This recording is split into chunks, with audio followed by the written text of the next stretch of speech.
Merci d'avoir choisi Guadeloupe la première pour accompagner votre après-midi. Le rendez-vous Cosacana entame sa deuxième partie avec une histoire de développement personnel, de bien-être et de vie. Avec nous aujourd'hui Rémi Rouland, il est auteur et formateur en développement personnel.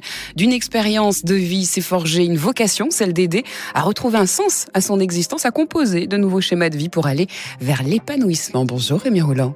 Bonjour Ornella et bonjour à tous les auditeurs et auditrices. Comment est-ce que ça va ? Ça va très très bien. Très bien. Depuis la dernière fois qu'on s'est vu, c'était en février dernier, en et radio ça, en et tout c'est cas. passé quelques mois et tout va bien. Voilà, L'Envol, c'est le livre dont on avait parlé quand on s'était eu il y a quelques mois donc. Un livre qui parlait donc d'une expérience de vie.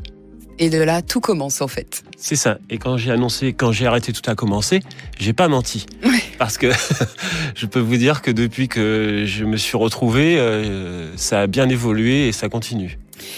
Il est accompagnateur en développement personnel, auteur, vous l'aurez compris, de L'Envol, de Cyclone sur mon couple avec Marie-Louise Jouglino et tout dernièrement de La vie chère, tous concernés. Le dernier ouvrage en date, on en parle dans quelques instants. Mais avant, Rémi Rouland, comment on passe de la vie d'avant à cette expérience de développement personnel ? Mais on passe de la vie d'avant quand on se rend compte que la vie que l'on menait est pas bonne et surtout qu'on a beaucoup de choses à travailler sur soi. Mm-hmm. Et tant qu'on n'a pas fait ce cheminement, on peut pas passer d'une vie à l'autre. J'invite vraiment tout le monde à faire cette introspection, comme j'ai pu la faire, mais j'ai fait dans la douleur. On peut aussi la faire en douceur. Il faut se rendre compte de qu'est-ce que l'on aime, quelles sont nos valeurs, et surtout qu'est-ce qui ne va pas dans nos vies et ne pas hésiter à changer, au changement. Mais pour se rendre compte de tout ça, il faut parfois passer par des moments difficiles. Les vôtres ont été bien dus à des relations toxiques, en l'occurrence. Et là, la descente aux enfers, si on peut dire ça comme ça, avec cette grosse remise en question, à se demander mais qu'est-ce que j'ai fait ? Qu'est-ce qui se passe ? Pourquoi moi, quoi ? C'est ça. On a tendance à se mettre en victime. Et pourquoi moi ? Et pourquoi moi ? Mais finalement, quand on fait ce cheminement et qu'on comprend, on se dit mais pourquoi moi ? Mais j'ai compris. Mm-hmm. Parce qu'il fallait que je vive ça, notamment pour moi, pour pouvoir transmettre. Donc il fallait que je sache qu'est-ce qu'est une relation toxique. Ouais, c'est ça. Successive et dans tous les domaines, sentimental, professionnel, amical un petit peu, familial pas trop, il y avait quelques petits réglages. Oui, parce que c'est vrai, quand on parle de relations toxiques, on a tendance automatiquement à associer ça à la vie de couple, alors que non, on parle de relations toxiques de manière générale. C'est ça. Ouais. Et on est tous propices à vivre des relations toxiques parce que le système aussi fait en sorte que on ne s'éveille pas trop vite. Donc, de là, ça fuse de tous les côtés. Donc, dans tous les domaines, on est sujet à rencontrer des relations qui ne nous correspondent pas. Alors, les relations toxiques, en quelques mots, on les identifie comment ? Alors, on les identifie quand on perd confiance en soi, quand on perd l'estime de soi, ce qui se rejoint un petit peu avec la confiance, reminement, questionnement en permanence. Ouais. Et puis surtout, on a parfois affaire à des personnes qui nous font baisser cette vitalité et qui nous pompent notre énergie et qui nous font beaucoup de reproches et de culpabilisation. Voilà, c'est quand on commence à vraiment pas se sentir bien, on peut dire que la relation est toxique et pas forcément la personne. D'accord. Parce qu'on est toxique pour soi-même déjà à la base. Aussi, tout à fait. Voilà. Comment est-ce qu'on s'en débarrasse de cette sensation de relation toxique ? Il faut déjà reconnaître, il faut prendre conscience et de là se dire qu'est-ce que cette personne ou cette situation vient chatouiller chez moi. Ouais. Donc ça peut être la peur de l'abandon, ça peut être la jalousie, la possessivité, ça peut être plein de choses. Et en fait, l'autre n'est que le miroir de ce qu'il a travaillé. Donc tant que ça pique, c'est qu'il y a des choses à faire.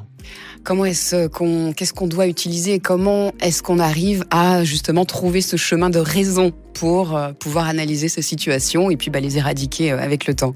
Alors, une fois que la prise de conscience est faite, il y a un travail qui se fait. Alors, on a tous un chemin. Moi, j'ai beaucoup lu. J'ai lu des ouvrages qui ont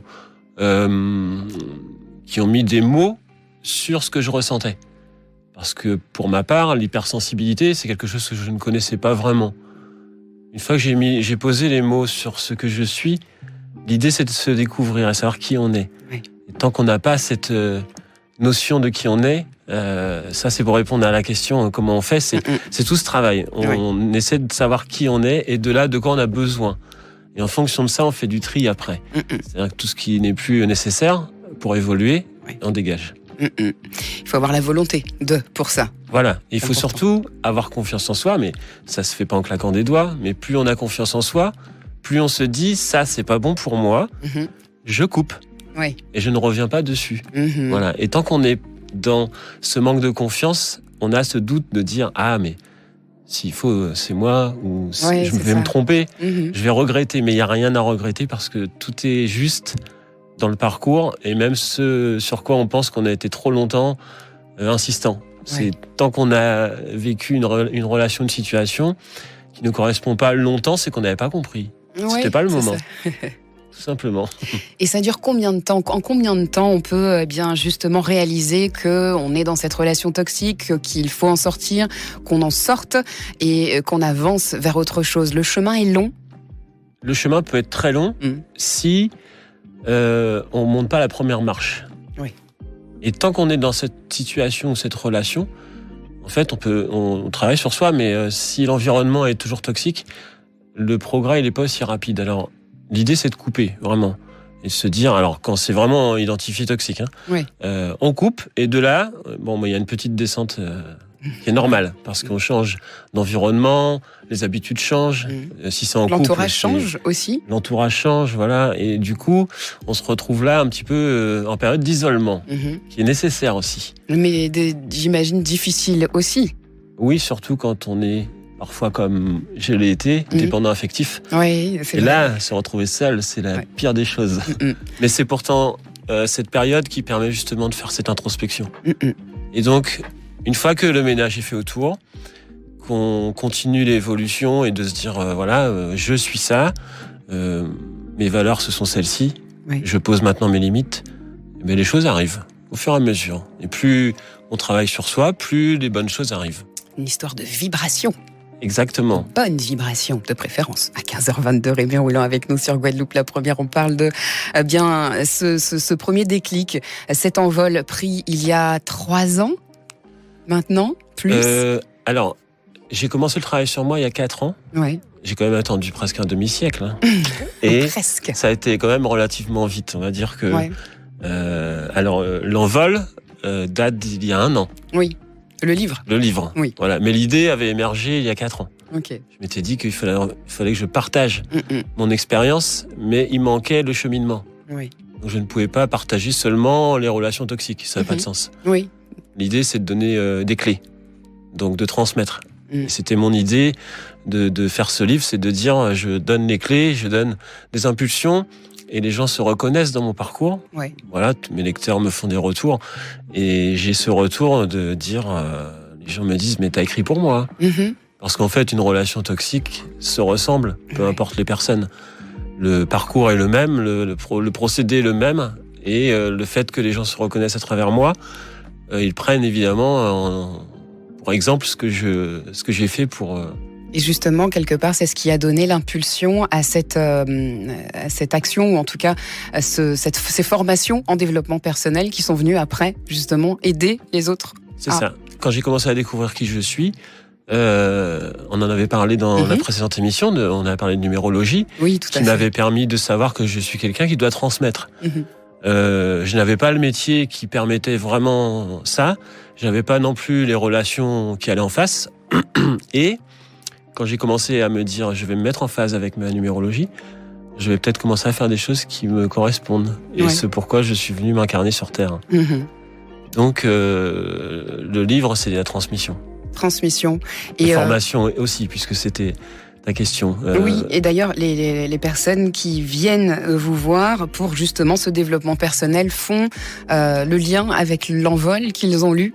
Exactement. Systématiquement. C'est le tremplin en fait, parce que à travers mon parcours, quand ils ont lu mon histoire, ils se disent là je peux tout lui dire à celui-ci parce que il a vécu quand même beaucoup de choses. Vous avez tout dit vous aussi dans cet envol. C'est ça, donc je me suis mis à nu, donc en fait les gens prennent vite confiance et me partagent leur expérience, leur malheur, et je fais donc des accompagnements suite souvent à la lecture du livre. Accompagnement qui s'accompagne également d'écriture, puisque quelque part écrire a fait partie de la thérapie de guérison, ou en tout cas du cheminement vers la guérison. Tout à fait. Mettre sur papier mon histoire, mes souffrances, et puis surtout les solutions m'ont permis de grandir et de décharger, de vider mes valises. Et puis quand je regarde en arrière maintenant, j'ai surtout aucun regret sur mes expériences. Mais en plus, que c'est grâce à elle qu'aujourd'hui on est là. Exactement, je les remercie et je les aime d'ailleurs. Mais vraiment, c'est pas juste dire on a pardonné. Il faut pardonner avec le cœur. Vraiment. Et quand son passé devient quelque chose pour construire aujourd'hui, c'est gagné. Ouais. Rémi Roulant avec nous sur Guadeloupe la première. L'Envol, c'est le premier ouvrage qu'on vous invite à découvrir si ce n'est pas déjà fait, à lire également. Et puis pour aller plus loin, on a aussi le site internet pour le donner tout de suite, www.remiroulant.com. C'est parfait, on est là.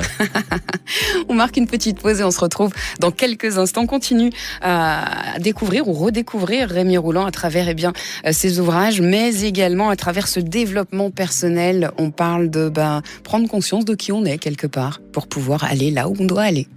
C'est ça. Mes ouvrages tournent autour de la prise de conscience. C'est ça. 15h30, histoire de développement personnel aujourd'hui avec Rémi Roulant. Il est auteur et formateur en développement personnel. On parle de cette expérience de vie qui a amené à bien des choses et qui continue de cheminer justement vers quelque chose de plus grand. J'ai envie de dire ça comme ça. Et lumineux. Et lumineux, oui, et plein d'amour aussi. C'est ça. Voilà. On parlait juste avant de cette écriture qui avait aidé du moins à poser sur papier toutes ces émotions, tous ces sentiments, toute cette expérience, décharger quelque chose, et qui avait amené à cet envol finalement papier et en livre que vous pouvez retrouver sur le remiroulant.com. C'est ça. Voilà. De l'écriture, ça en a inspiré d'autres également. Exactement. Puisque quand on parle de formateur en développement personnel, au-delà de ça, aussi accompagnateur de... Voilà, j'ai un exemple concret qui est Marie-Louise Jouglineux, qui a d'abord lu mon livre, a été très inspirée du coup par ce que j'ai raconté et qui s'est retrouvée à travers moi. Et ensuite, on a fait une séance de développement personnel qui a débouché sur l'idée d'écrire son histoire. Donc, elle m'a confié son histoire que j'ai donc écrit avec elle. Et elle aussi, cette forme de thérapie, d'écrire, lui a servi. Et aujourd'hui, les portes s'ouvrent aussi pour elle. Donc en fait, là où on veut en venir, c'est que l'écriture est une forme de thérapie. Une thérapie, alors qu'on n'a forcément pas spécialement envie de dévoiler au monde.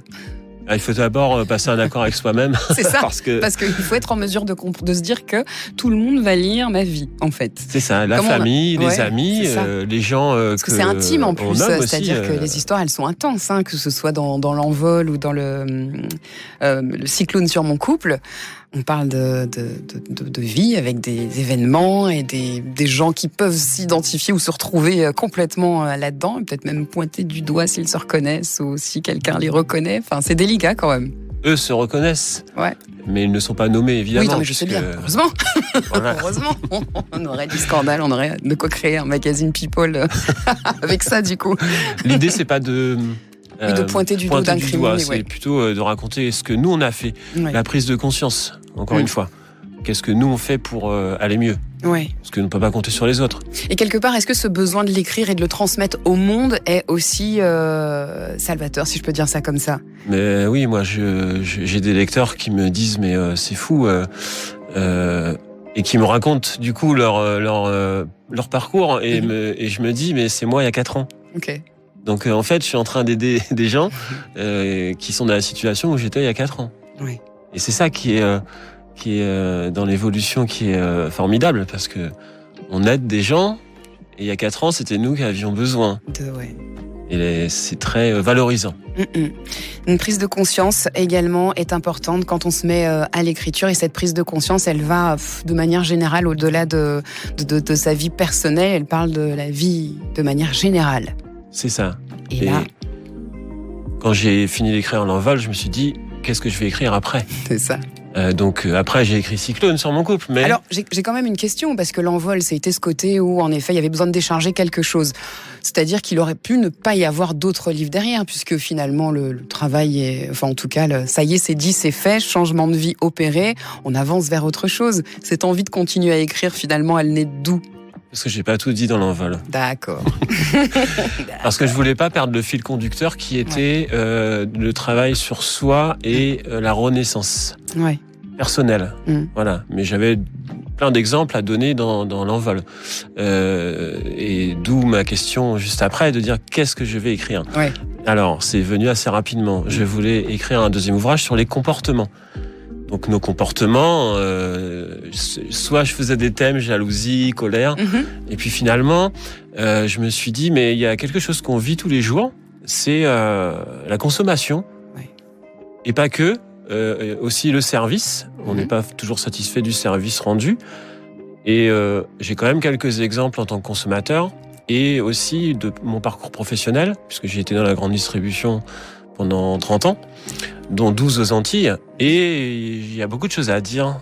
Et là, c'est aussi, je voulais écrire sur les comportements de consommateurs et de services. Oui, avant tout. Avant tout, voilà, mais pas dans la critique. Surtout dans la prise de conscience de ce que nous, on peut faire en tant qu'individu, comme en relation toxique. Si on compte sur l'autre, on va pas avancer. Et bien là, c'est pareil. Dans le domaine de la consommation et des comportements professionnels, c'est pas l'autre qui va changer, c'est nous-mêmes. Donc, c'est pour ça que le titre s'appelle La vie chère, tous responsables. Ce n'est pas une critique, c'est un constat que on peut nous changer ce que l'on a changé par nous-mêmes. Et l'autre en face, il s'adaptera peut-être. Oui, ou pas. Ou pas. Mais en tout cas, il y a plein d'actions sur lesquelles on a quand même une liberté. Oui, c'est vrai, mais il faut en prendre conscience. Et cet ouvrage, La vie chère, tous responsables, il est grand temps d'arrêter, est quelque part l'occasion d'aller peut-être secouer les esprits, de se dire, allez, regardez, parce qu'en fait, on vit tous la même chose, quelque part, et tous concernés, c'est vraiment ça, puisque quand on lit le livre, on se dit, ah ouais, j'ai déjà vécu ça, et ça, et ça, et ça, et ça. Et en fait, tous les chapitres, on se reconnaît finalement dedans. Exactement, les premiers lecteurs me font déjà les retours en me disant, mais ouais, t'as tout dit. T'as tout dit de ce que l'on vit alors aux Antilles, puisque je vis ici, donc je m'appuie sur ce que je vis aux Antilles. Et il y a des particularités que l'on connaît. Donc je voulais écrire pour les Antilles, mais ce que je dis est valable aussi pour le monde entier. Oui, parce qu'en fait, le comportement humain, il est pas propre à la Guadeloupe, il est propre au monde entier. C'est qu'en fait, chacun doit changer à quelque part, ou en tout cas est amené à changer certains comportements pour aller vers le mieux. Parce que c'est l'objectif, quelque part, c'est ça, de ce livre, en tout cas. C'est du développement personnel. C'est-à-dire qu'on va pas trouver des comparaisons de prix, c'est pas là où je veux aller. Là où je veux aller, c'est vraiment du développement personnel, parce qu'on consomme parfois pour paraître, ou pour faire plaisir, ou pour ne pas être mis de côté. Et là, il y a vraiment un delta important. Il y a vraiment de l'action sur ça. Et j'aborde aussi d'autres sujets. À chaque chapitre, j'ai voulu faire un petit clin d'œil aux problèmes que l'on rencontre en Guadeloupe. L'état des routes, les problèmes que l'on connaît. Donc je mets un petit peu un pavé dans la mare, mais... c'est ce que tout le monde pense finalement. Et voilà, c'est ce que j'allais dire, c'est qu'en réalité un pavé dans la mare, oui et non, dans le sens où au final quand on lit le livre, en fait il est juste écrit ce que tout le monde pense presque tout bas, quoi. C'est ça. Ou alors dit, mais en fait ne met pas en action, mais en tout cas, comme vous le disiez vous-même dans le livre, c'est que chacun essaye mais en fait il faudrait qu'on soit plus nombreux à bouger ensemble pour que ça bouge réellement de manière générale, parce qu'on a tous conscience des problèmes de route, d'eau, et il y a plein de choses qui dépendent pas de nous également. Ça aussi c'est délicat, parce qu'en termes de développement personnel, on a beau vouloir faire de notre mieux, quand ça ne dépend pas de nous, comment fait-on ? C'est ça. Il y a des choses sur lesquelles on n'a pas forcément d'action. Mais dans chaque thème que j'aborde, il y a... Parce que évidemment, je me contente pas de pointer du doigt, quoi. Pointer du doigt, alors de mettre en lumière surtout. C'est mon action. Et mes premiers lecteurs me disent, c'est marrant, mais maintenant, quand je me retrouve en mode consommation, je pense beaucoup à toi. Ouais. L'exemple facile, avec l'exemple de la boulangerie ou l'endroit où on va acheter le pain ou son pain au chocolat le matin. Voilà. On a des choix à faire à ce moment-là. C'est ça. Voilà. Donc sur l'accueil et les tarifs. Ouais, mais bon, on n'a pas fini en fait. C'est vrai que ça. Alors, le livre est fait pour prendre conscience du coup à toutes celles et ceux qui l'auront en main de ce que nous pouvons changer de manière commune, ensemble. C'est ça, c'est tous ensemble, individuellement d'abord, mais ensemble. Ouais. Parce qu'on peut aussi toujours continuer à râler toute l'année encore, et là on est en septembre, c'est le moment de prendre des bonnes décisions, et l'année prochaine, si on fait rien, on sera toujours en train de râler, et on va dire « Ah, t'as vu, je te l'avais dit, le café il est arrivé à 4 €. » C'est un exemple. Mais bon, parfois on n'en est pas loin quand même. Et on peut toujours râler, on peut toujours se plaindre toute l'année et tous les ans la même chose. Mais à un moment donné, il faut se mettre en action. Et je crois que l'actualité me donne raison. Ouais. Parce que y a un système en place qui est un petit peu ébranlé, un petit peu secoué. On découvre des choses. Je parle beaucoup aussi dans ce livre du système. Alors, c'est pas le système, c'est le système en général, qu'il soit politique, commercial, ou dans le monde du travail, parce que j'ai des sujets aussi, je parle beaucoup du monde du travail. Pourquoi on est mal accueilli parfois? Mais tout simplement parce que la personne qui est derrière le comptoir, elle devrait peut-être être fleuriste, et elle n'a pas travaillé sur elle, donc elle ne sait pas qu'elle a ses compétences, et du coup, elle n'est pas à sa place. Ou bien elle a des rapports compliqués avec sa direction. Et qui n'est pas forcément en phase avec le management bienveillant. Donc du coup, parfois on se plaint, mais la personne qui est derrière c'est ça. A des raisons, mais ça, c'est pas une bonne raison pour mal nous recevoir. Mais voilà, c'est ça. C'est-à-dire que même si on arrive à excuser quelque part en se disant oui, mais peut-être que dans sa vie en ce moment c'est pas facile, en tant que consommateur, on va faire nos courses, on s'attend à un sourire, à un bonjour, à quelque chose et pas un regard de travers ou bon, qu'est-ce que vous voulez quoi. Ouais, il y a quoi pour vous? Il y a quoi pour vous? Et c'est gratuit en Suivant. plus. Et la personne suivante. Et c'est gratuit en plus. Alors ça, c'est quelque chose qu'on peut changer justement. Facilement, du jour au lendemain. On est le 14 septembre. Si le 15 septembre, j'ai décidé de parler mieux, c'est faisable. Mais bien sûr, c'est bonjour, c'est gratuit. Comme je dis souvent, c'est plein d'amour en fait. C'est juste de quoi illuminer même juste une matinée ou le début de journée de quelqu'un en fait. Juste avec un bonjour et un sourire, c'est gratuit.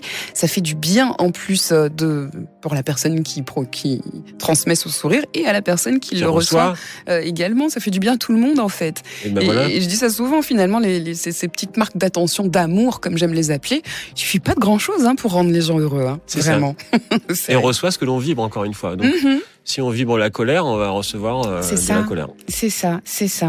Temps d'attente, route, tarifs, trop de consommation, de promos abusives. Enfin, on parle de tout dans ce bouquin. Et en effet, quelque chose qui s'associe à la Guadeloupe, mais au monde entier, parce que des promos, il y en a partout dans le monde, dans tous les magasins, par exemple. J'ai beaucoup aimé d'ailleurs cette analyse sur les promos où en effet, on va faire nos courses. Et là où vous vous sentirez encore tous concernés, on va tous faire nos courses. On a quatre petites choses sur sa liste. Finalement, on ressort de là, on en a 10 parce que il y avait une promo de ça et de ça et de ça et de ça, et qu'on se dit que si je l'achète maintenant, ça me reviendra moins cher alors que finalement, non, puisque sur l'instant, au lieu de dépenser, 50 €, j'en ai dépensé 90, quoi. C'est ça, exactement. Voilà, c'est un petit peu ça. Je parle aussi des relations amoureuses. Puisque ce livre met en lumière, donc on pouvait pas ne pas parler d'amour. Parce que là aussi, la consommation, elle est en rapport avec les relations amoureuses. Parce que si on n'est pas bien dans son couple, on peut très bien avoir des pulsions de consommation. Ah ouais, de quel type? Attends, je m'en rappelle. Quand on n'est pas bien dans sa vie, on peut avoir des achats compulsifs pour aller bien. C'est un certain mal-être qui est caché derrière parfois la consommation. C'est vrai, mais alors là, est-ce qu'on peut nous en vouloir? Là, je suis sûre que tous les auditeurs aussi vont se reconnaître de temps en temps quand on n'a pas le moral, on a envie de se faire un petit plaisir. Alors, l'idée, c'est pas de dire qu'on peut pas se faire plaisir, mais on peut pas se faire plaisir à chaque article. Ouais, c'est vrai. Mais bon, on fait tout ça pour se remonter le moral. On va s'acheter un petit truc. Oui, non, mais bien sûr, mais l'idée, c'est pas de devenir moine on s'entend, encore heureux. Et en hibernation, c'est enlever déjà tout ce qu'on peut par rapport au calendrier, par rapport à plein de choses. C'est vrai que ça parle de ça également, cette consommation au niveau de la Saint-Valentin, de la fête des mères, la fête des pères et de Noël. Et là, tout le monde, pareil, on prend pour son J'ai fait un bilan sur ça. Ouais, c'est ça, un bilan calendaire et l'addition est très lourde. Oui, parce qu'il y a des exemples comme ça dans ce livre. En tout cas, si vous êtes curieux, lisez-le. La vie chère, tous responsables. Il est grand temps d'arrêter. Et ce n'est pas le prix. Le vrai problème, c'est qu'on a accepté de le subir. C'est ça. Voilà. Comme une relation toxique, on accepte de la subir jusqu'à temps qu'on comprenne. Ouais, jusqu'à ce qu'on pète un plomb, sinon. Il y a ça aussi. Hein. Il y a ça aussi. Après, on se dit, bon, alors finalement, comment je vais me recentrer et retrouver quelque part de la paix? Parce qu'en fait, on se fait du mal à accepter ce qu'on n'a pas envie d'avoir finalement dans sa vie au quotidien. Voilà, et ça amène à des situations parfois qui sont explosives. Et mon livre n'appelle surtout pas au boycott, ni à une violence ou quoi que ce soit. Ah ben non. Justement, c'est à faire dans la douceur. Oui, avec bienveillance. On est dans le développement personnel, donc oui, c'est doux, bienveillant et plein d'amour. Voilà, on a juste dit les choses telles qu'elles étaient et comme il fallait. Voilà, prise de conscience avec cette vie chère, tous responsables. Rémi Roulant avec nous sur Guadeloupe, la première, donc auteur de L'envol, de la vie chère, tous responsables. Un troisième en perspective déjà. Alors ce sera le 4e puisque le on deuxième considère c'est que Marie-Louise Jouguino c'est le 3e. En couple. Oui. Donc il y a un 4e en cours. C'est l'histoire de quelqu'un encore une fois, mais il y a un 5e dans ma tête qui va pas tarder à démarrer. Je vais parler de mon éveil spirituel. D'accord. Voilà, parce que j'ai donné des clés dans l'envol. C'est ça. On travaille sur le comportement, plus dans la matière, sur la vie chère. Et je trouve que ça mérite un 3e qui va parler de la clé d'évolution pour travailler sur soi spirituellement. Vraiment, ouais. Et alors, c'est vraiment ce parcours-là qui m'a réveillé. Oui, révélé et réveillé, voilà. C'est ça. Et donc, il y a plein de choses qui m'appellent. D'ailleurs, je serai en conférence le 25 septembre, sur une chaîne YouTube qui s'appelle Renaissance TV. Et je suis invité donc à partager mes écrits et mes pensées. Ok. Donc ce sera retranscrit sur YouTube. Et puis la thématique, on a dit tout à l'heure, c'est une de celles qu'on a abordées tout à l'heure, mais du coup là, il y aura plus de temps. C'était comment détecter... Ah oui, bientôt, vous me verrez en tant que... on va dire, intervenant pour parler de comment reconnaître une relation toxique. Parce que c'est la question souvent qu'on me pose. Oui. Comment est-ce qu'on reconnaît une relation toxique ? Parce qu'on n'est pas forcément... on n'a pas tous les codes, on a l'impression d'eux, on ne sait pas vraiment, on ne comprend pas parfois, et voilà. Donc pour ceux qui suivent mon actu... Oui, je pense qu'ils ont compris, ceux qui ont lu le livre aussi. Hein, oui, parce que là, si on n'a pas compris ce que c'est avec la relation toxique, voilà. En tout cas, voilà, l'envol, ça a été donc le début et on va aller donc plus loin, parce qu'en effet, les clés ou les outils qui ont été donnés dans ce premier ouvrage, quelque part, amènent à l'évolution de l'homme qu'est Rémi Roulant aujourd'hui. Cet homme qui aide également au développement personnel de chacun s'il le souhaite, en tout cas. Tout le monde peut venir vous voir pour n'importe quel problème, j'ai envie de dire, ou situation, ou prise de conscience. Parce que pour aller faire du développement personnel, il faut avoir conscience de cette envie d'aller plus loin ou d'avancer. C'est ça. Et souvent, ceux qui viennent me voir ont déjà cette prise de conscience, puisque s'ils viennent me voir, c'est qu'ils ont compris qu'il y avait quelque chose à faire. Donc, et je suis très à l'écoute. Mes séances sont basées sur, on va dire, un temps entre 3 à 5 heures. Oui, on prend le temps. Et c'est là où, justement, moi, quand j'ai fait mon travail sur moi, 1 heure, pour moi, j'avais pas le temps de dire grand-chose. Et je repartais frustré à chaque fois. Donc, j'ai décidé de faire ce que j'aurais aimé avoir il y a 4 ans. Et donc, je propose des séances qui sont relativement longues. Souvent, et c'est une seule, d'ailleurs. Il n'y a pas de séance bis. C'est vrai que c'était aussi le petit plus de Rémi Roulant, c'est qu'en fait, il n'y a pas besoin de 15 séances. En fait, une seule et unique séance permet en effet, dans le partage, dans le dialogue, dans l'échange, en tout cas, de pointer du doigt ce pourquoi on doit apporter du changement. Et sur toute une matinée ou un après-midi, en somme, voilà. Normalement, on repart de là avec... tout ce qu'il faut pour aller bien, mieux et se faire du bien surtout. C'est ça, c'est une séance de déblocage. Et vous repartez avec des clés. Oui, aussi. Parce que c'est pas moi qui va faire le travail pour vous. C'est sûr. Moi, j'identifie là où on peut actionner. Et tout ça, c'est issu de mon parcours. Oui. Un parcours qui continue de se faire tout doucement, mais sûrement. Rémi Rouland, on va se suivre sur les réseaux sociaux. Oui. Ouais. Alors, je n'ai pas encore activé mon compte Instagram, mais je vais pas tarder. Par contre, on peut me retrouver sur Facebook. Et puis sur mon site rémirouland.com. Est-ce qu'il y a des petits conseils justement sur ce site ou même sur les réseaux, des petits conseils au-delà des conférences qui sont en prévision ou des interventions sur chaîne TV YouTube? Est-ce qu'il y a des petits tips comme ça à donner justement aux gens qui vous suivent pour soit tiquer et se dire « Ah, c'est peut-être le moment que j'y aille » ou « Ah, je savais pas que c'était comme ça et finalement c'est... » Alors mon site internet représente plutôt mon identité. J'ai pas forcément mis d'outils dessus, pas encore. Je suis beaucoup dans l'échange, donc c'est à travers quand je fais des événements, des stands ou quand je suis en dédicace, par exemple. Souvent chez Cultura d'ailleurs, qui est mon seul partenaire distributeur en Guadeloupe. Là, il y a beaucoup d'échanges qui sont faits. C'est là que les gens prennent des clés et ça débouche souvent sur justement ce suivi. Ce suivi unique, d'une séance unique. Abordable en plus, Rémi Rouland. Il suffit de lui dire bonjour avec le sourire et c'est parti. C'est ça. On échange et puis l'échange est facile en tout cas. Voilà, à lire. L'envol, la vie chère, tous responsables et le clin d'œil donc sur le cyclone sur mon couple avec Marie-Louise Jouglineux, qu'on salue, qu'on recevra peut-être à l'occasion d'ailleurs pour parler de son expérience de vie également. C'est ça, parce qu'elle a des choses à raconter ici. Oh oui, et c'est fini ou il y a encore un deuxième volet qui se prépare d'ailleurs pour Marie-Louise? Je suis curieuse, moi tout le monde le sait.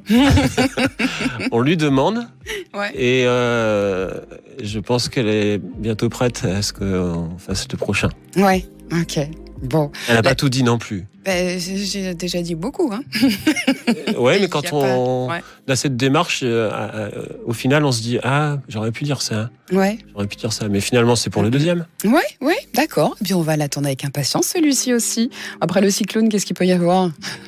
Le calme après la tempête. J'aime bien cette version-là. Le calme après la tempête. Le petit mot pour les auditeurs qui nous ont suivis, qui nous ont écoutés. Le petit mot. De la fin, Alors, je dirais, prenez soin de vous, ça c'est assez classique, mais surtout, faites une introspection sur vous, sur vos relations, sur vos situations, qu'elles soient professionnelles, qu'elles soient dans la vie courante, et puis faites un point, on est en septembre, c'est le moment, et dites-vous, est-ce que je suis heureux? Est-ce que ce que je fais dans la vie me convient? Est-ce que j'ai pas peur du changement? Est-ce que si je change quelques paramètres, ça va pas m'aider à aller mieux? Et je rencontre quand même beaucoup plus de personnes qui vont pas très bien aujourd'hui que des gens qui me disent tout va bien. Donc, il faut oser changer, oser le changement, parce que derrière le changement, il y a l'inconnu, mais derrière l'inconnu, il y a parfois un beau cadeau. Et on n'ose pas y aller pour ça, parfois. Donc, franchement, le mot, c'est oser. Voilà, osez et restez vous-même, surtout, parce que quand on n'est pas soi-même, on fait n'importe quoi. Voilà, Rémi Rouland a tout dit, ou presque. Au plaisir de se revoir et de reparler bien de l'évolution de cette écriture et de ce développement personnel également. www.remirouland.com pour le site internet si vous voulez avoir plus d'infos sur lui et sur ses différents ouvrages. Bonne route, à bientôt. Merci Ornella et merci à tous à votre écoute. Et est-ce que je peux rajouter une petite précision? Bien sûr. Parce que je tiens vraiment à on va dire, adhérer à la distribution locale. Et mes ouvrages sont, donc je l'ai dit tout à l'heure, à la librairie antillaise. Cultura, voilà, parce que j'ai fait ce choix de n'avoir qu'un distributeur. Ah oui, soit simple. Et ça fait écho quelque part à ce qui est dit dans le livre. Procurez-le vous, tout simplement, vous comprendrez. Merci Rémi. Merci.